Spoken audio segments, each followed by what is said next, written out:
साथीहरू नमस्कार। आज चाहिँ म तपाईँलाई न्युजिल्यान्डको तौरङ्गामा रहेको बसोबास भएको एरिया कस्तो ठाउँको बस्ती छ, कस्तो हुन्छ, वरिपरि घरको वरिपरि हरियालीहरू तपाईँलाई त्यो देखाउँदैछु। हेर्नुहोला।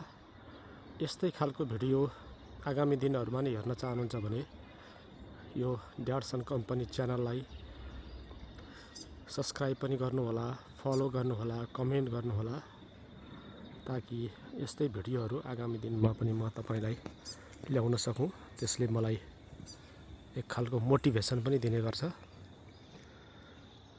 एकदम प्रकृतिलाई सम्मान गरेर घरहरू बनाइएका छन् साथीहरू, हेर्न सक्नुहुन्छ। त्यस्तो धेरै सम्म पनि बनाइएको छैन, भिरालै जमिनमा त्यस्तै ठाउँबाट घरहरू उठाइएको छ।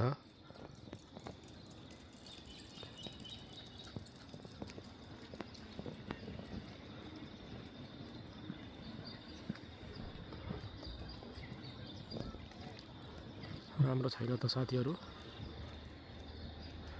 एउटा कुनै पनि सरकारले अथवा कुनै पनि सहरले आफ्नो सहरको बसोबास कस्तो बनाउने, भूमि नीति कस्तो बनाउने, आवास नीति कस्तो बनाउने भन्ने कुराहरू उसको पोलिसी अनुसार हुन्छ।